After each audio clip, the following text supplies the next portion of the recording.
Atos, capítulo 3. O livro de Atos foi escrito por Lucas, registra os acontecimentos fundamentais da implantação da Igreja de Jesus Cristo. Junto com a família, a única instituição que pode transformar a vida do ser humano. Não existe outra possibilidade para termos paz que não seja através da Igreja de Jesus Cristo. Então, por isso que este livro tem um valor muito grande, para que nós prestemos atenção de como que o nosso Deus atua na sua vida, na vida da sua família. Atos capítulo 3, de 11 até o final.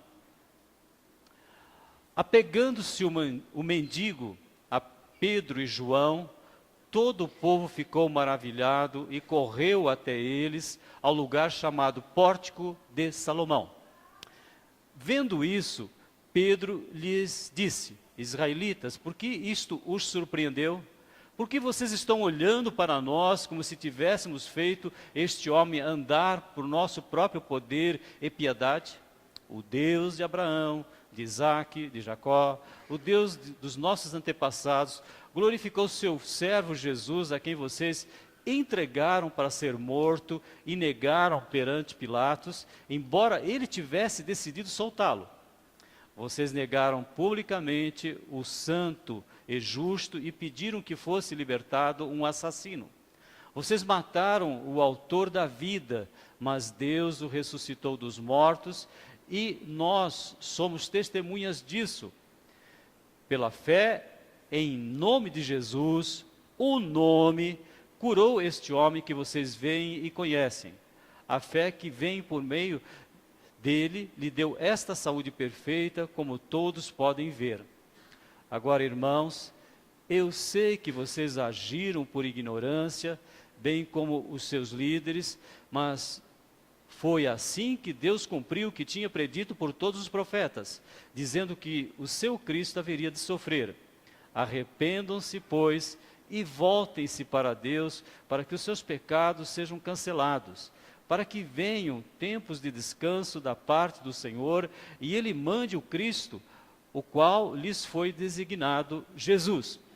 É necessário que ele permaneça no céu até que chegue o tempo em que Deus restaurará todas as coisas, como falou há muito tempo por meio dos seus santos profetas. Pois disse Moisés: o Senhor Deus levantará dentre seus irmãos um profeta como eu.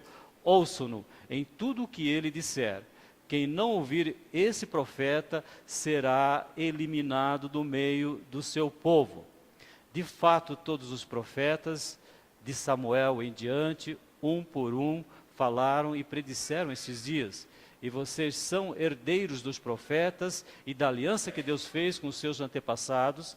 Ele disse a Abraão, por meio de sua descendência, todos os povos da terra serão abençoados.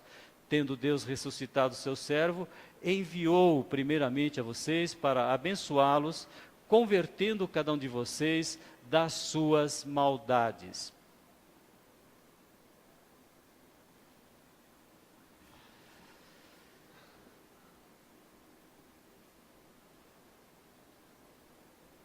Quem pode resolver a nossa vida? Quem pode resolver a nossa vida? Somente em Deus espera silenciosa a minha alma, dele vem a minha salvação. Só Ele é a minha rocha e a minha salvação, é Ele a minha fortaleza, não serei grandemente abalado. Ele é a pedra que foi rejeitada por vós, os edificadores, a qual foi posta por pedra angular, e em nenhum outro há salvação, porque debaixo do céu nenhum outro nome há dado entre os homens em que devamos ser salvos. Quem pode resolver a minha vida e a sua vida?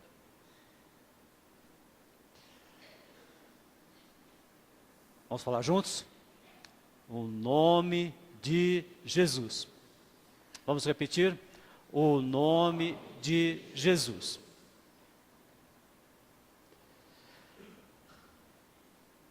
Senhor nosso Deus e nosso Pai, nós queremos te suplicar que cada servo teu que sinceramente te busca, esteja fundamentando a sua vida no nome de Jesus.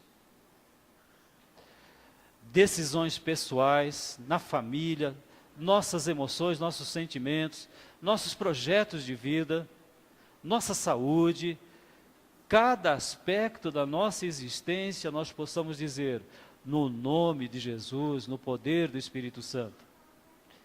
Porque sabemos que essa é a tua vontade, ó Pai. Nós queremos te implorar que tu abençoes, que os fatos que nós acabamos de ler, essa retrospectiva histórica da humanidade, começando lá com Abraão, 2000 anos de história em que tudo estava sendo feito para que se pudesse conhecer em toda a face da terra o nome de Jesus. E que nós possamos participar desse grande projeto teu, de levar esse nome para todas as pessoas da face da terra, no poder do Espírito Santo e no nome do teu Filho, que é o nosso Senhor e o nosso Salvador. Amém.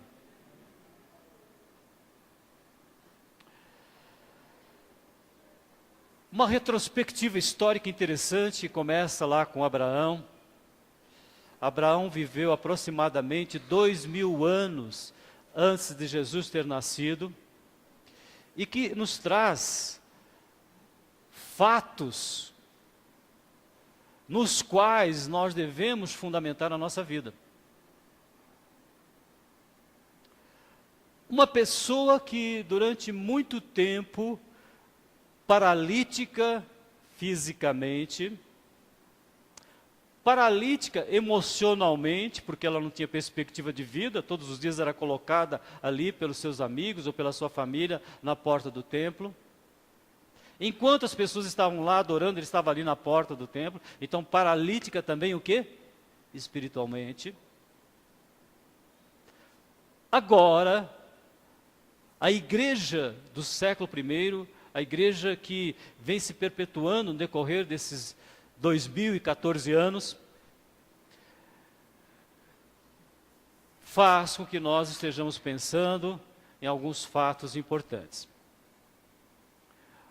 O primeiro fato que nós temos que ver nesse texto é que vidas ficaram impactadas, vidas ficaram impressionadas com o que havia acontecido.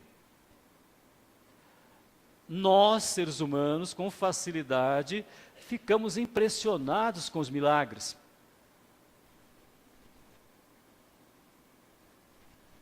Não estavam entendendo o que havia acontecido.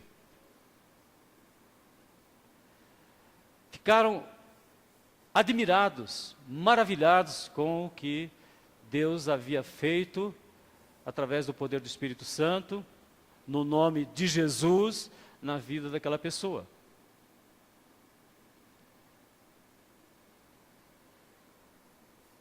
Hoje pela manhã na escola bíblica, alguém que nos questionou, uma questão importante, né? Será que os milagres são o foco principal da vida de Jesus? Será que nós só ficamos impactados, impressionados, admirados quando acontece um milagre?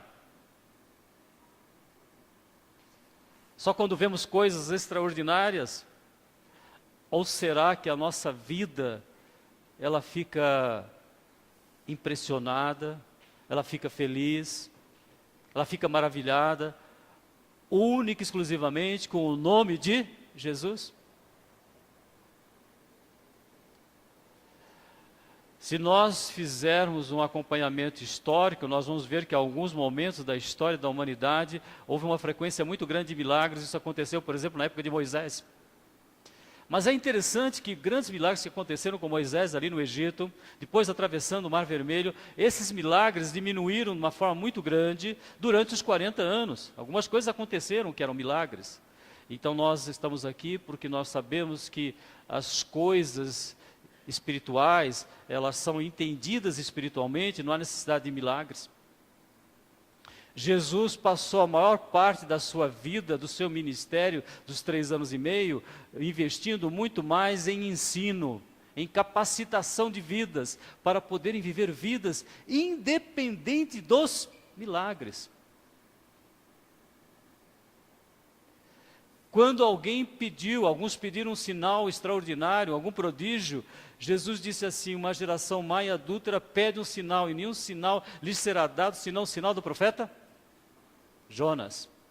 Então, hoje nós estamos assim, suplicando que Deus faça com que você, meu irmão, possa entender que a vida, ela é vida fundamentada no nome de Jesus, e que nós não devemos ficar correndo atrás de milagres, mas que se os milagres acontecem na nossa vida, acontecem a todo momento, glória a Deus por isso. Mas que não seja a nossa bandeira da pregação do Evangelho, porque o Evangelho é poder de Deus, a palavra é poder de Deus, o nome de Jesus é poderoso. É o único nome poderoso na face da terra. Alguns meses atrás, o nome Google ficou mais valioso que o Apple. Quase 160 bilhões de dólares. Agora me digam, nós usamos o Google aí com a maior frequência, né? Mas me digam, qual de vocês é acionista do Google? Mas todos nós que estamos aqui, temos um nome que está acima de todos os milagres, um nome que está acima de todo o poder que existe na face da terra, um nome que tem o poder de salvar uma alma que vale mais do que o mundo inteiro. Vocês sabiam? Então, se a nossa esperança em Cristo está só para resolver os problemas dessa vida, nós somos as pessoas mais miseráveis da terra. Então, como é bom você poder levantar de manhã, independente de você estar precisando de um milagre ou não, você dizer: eu estou aqui no nome de Jesus. Esse nome é poderoso, esse nome cuida dos meus filhos, esse nome cuida da minha vida, cuida da minha imagem, cuida da minha saúde, é o nome de Jesus. Ele cuida do meu banco, das minhas finanças, é o nome de Jesus. Então foi esse o ensino que a igreja precisava receber logo nos primeiros dias. Isso aconteceu talvez no primeiro ano da igreja já. O segundo fato importante que nós encontramos nesse texto é que Pedro e João, que tinham sido os instrumentos de Deus para curar aquele paralítico, fizeram questão, insistiram com as pessoas: olha, não olhem para mim, não olhem para nós. Então, mude o seu foco. Em quem você tem confiado, né? Nós sabemos que o poder humano é uma coisa assim impressionante. O Salmo 8, no idioma que ele foi escrito, diz assim, que nós fomos feitos um pouquinho menores do que Deus. Aí o autor, um dos autores que traduziu a Bíblia para nós, não teve coragem de escrever isso. Então escreveu o quê? Um pouquinho menor do que os anjos. Mas se vocês prestarem atenção, a inteligência que o ser humano tem é algo fantástico, não é? Agora com a internet, então a gente fica assim, assustado, né?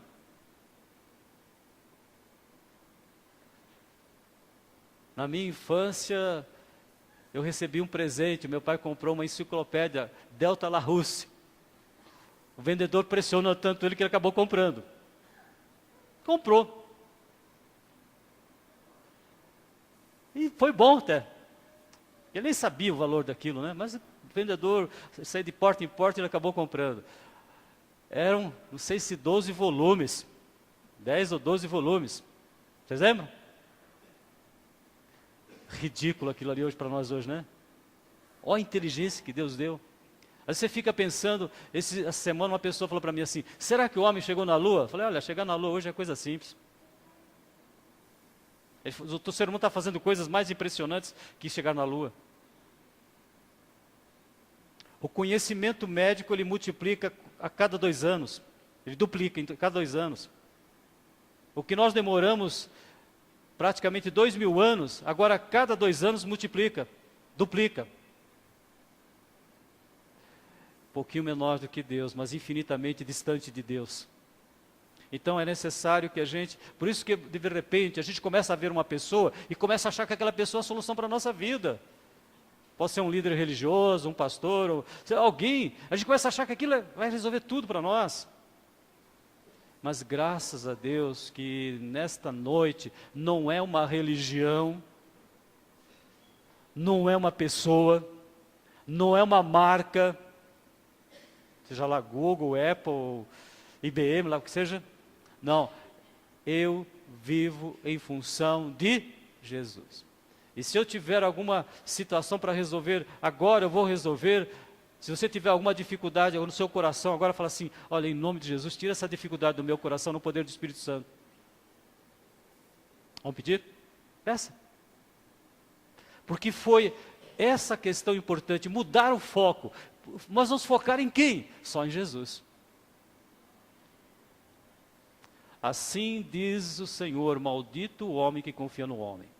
Pastor, eu estou cansado de saber disso, mas vamos viver isso. Né, irmãos? Está cansado, mas vamos viver isso. Não vamos confiar em homens, vamos confiar no Senhor, não é? Que faz do seu braço a sua força, né? E aparta o seu coração do Senhor, será como um arbusto no deserto. Então, muitas vezes, o crente tem se tornado um arbusto no deserto, porque ele não consegue entender que é só para confiar no Senhor. Né?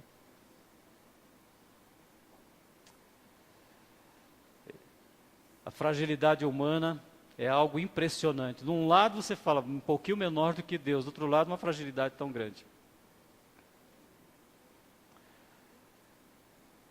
Existe um fato histórico interessante, né, que a gente...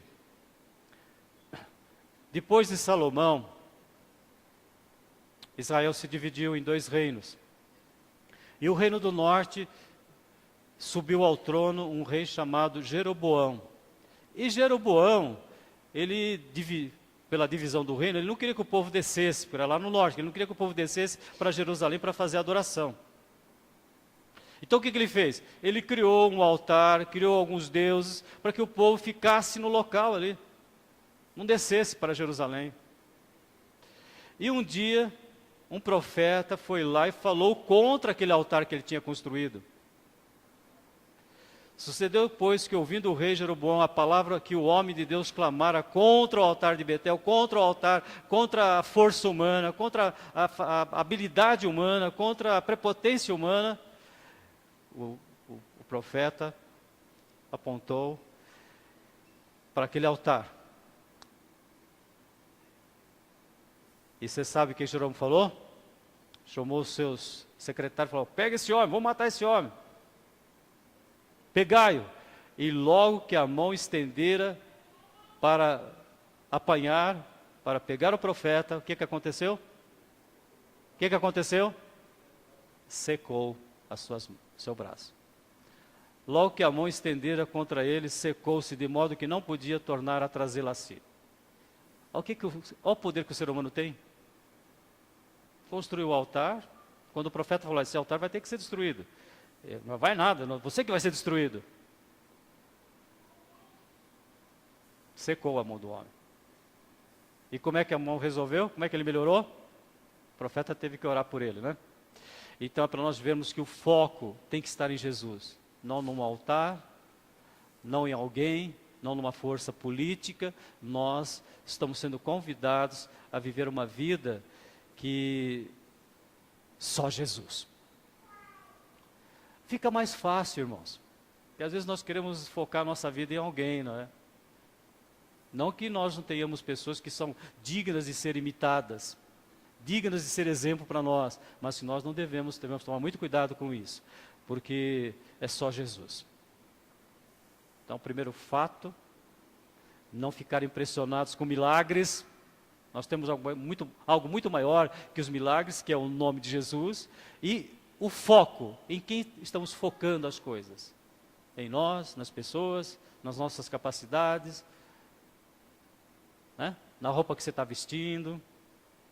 Foi a cabeleireira, ou foi no barbeiro, fiquei bonito. Tira isso da sua cabeça. Plena ilusão. Né? Eu sou inteligente. Terrível. Eu sou capacitado, eu entendo das coisas. Está igual Jeroboão. É sério isso, irmãos. É sério, e nós temos que pensar que a igreja precisava estar fundamentada no nome de Jesus e não nos milagres. A igreja tinha que ter o foco só em Jesus. E vocês sabem qual é o fato que aconteceu?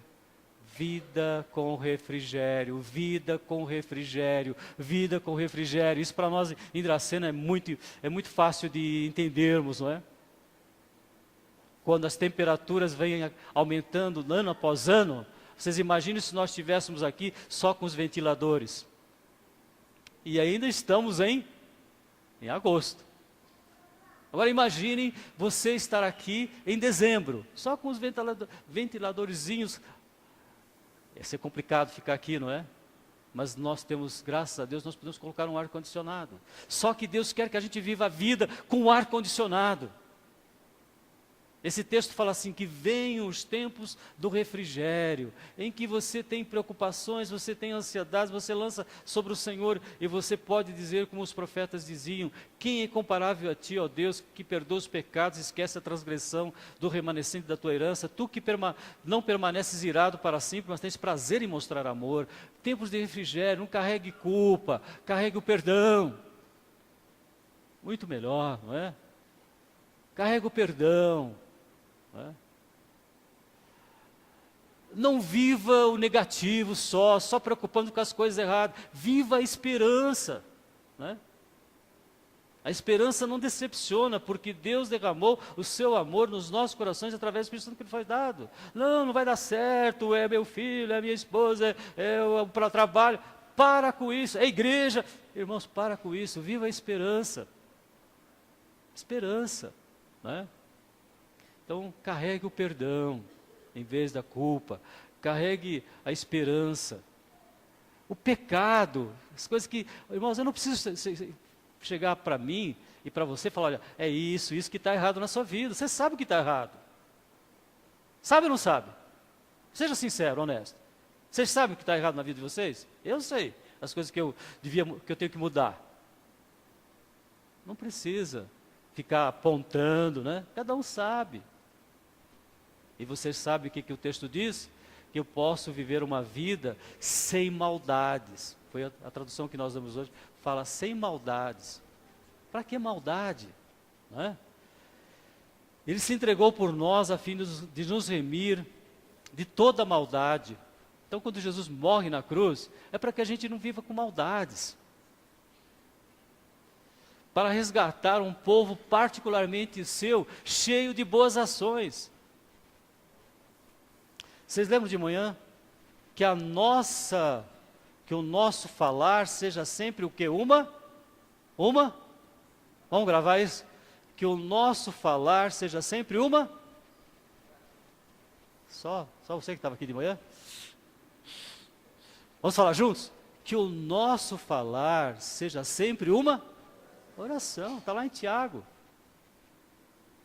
E Tiago usou as afirmações de Jesus. Ele não inventou nada, não. Ele citou Jesus, que o nosso falar seja sempre uma oração. Não é bom? Vamos lembrar os fatos importantes. Então, hoje nós estamos aqui para viver muito mais do que já temos vivido até hoje. O nome de Jesus. Foi Jesus que nos salvou, foi Jesus que nos deu uma nova vida, mas hoje eu quero, Senhor, eu quero viver mais o nome de Jesus na minha vida. O que acontece? Eu não estou mais focado em milagres. A minha vida está fundamentada no conhecimento de Jesus. Eu não estou fundamentado em pessoas. A minha vida está fundamentada na pessoa de Jesus. Eu não estou mais vivendo uma vida em que vou receber refrigério, não é? O profeta Oséias, ele fala que, Deus fala assim, eu serei para Israel como orvalho, né? Ele florescerá como lírio e lançará suas raízes como líbano. Então nós temos o tempo de refrigério.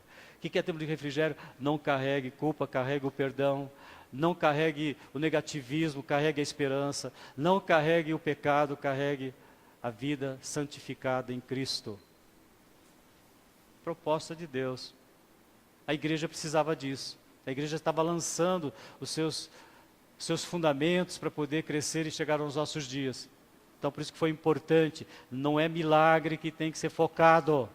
Não é homens que tem que ser enaltecido. E a solução é só o Senhor. Que Deus abençoe cada um de nós essa semana. Tudo que fizermos seja sempre o nome de Jesus.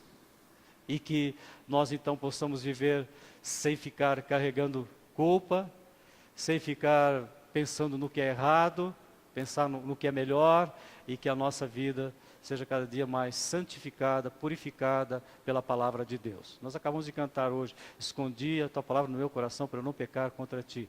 Solução perfeita, a palavra de Deus. Senhor, nosso Deus e nosso Pai, te agradecemos por essa oportunidade que tu nos deste de, mais uma vez, ver o nome de Jesus. O nome, como era dito naquela época, e que por esse nome as pessoas mudavam as suas vidas pelo poder do Espírito Santo, saíam da escravidão, saíam do sentimento de culpa, viviam uma nova existência, falando salmos, hinos e cânticos espirituais, salmodiando ao Senhor de todo o coração. Era uma nova existência que fez com que o Império Romano tivesse que se sentir derrotado diante do cristianismo. E nós sabemos que o mundo atual precisa de uma igreja que ela faça também com que as pessoas, nas suas maneiras de pensar, nos seus conhecimentos, na sua força, na sua prepotência, possam também reconhecer o nome de Jesus nas nossas vidas. No poder do Espírito Santo, em nome de Jesus que nós oramos e agradecemos. Amém. Vamos nos colocar em pé, vamos cantar o último hino.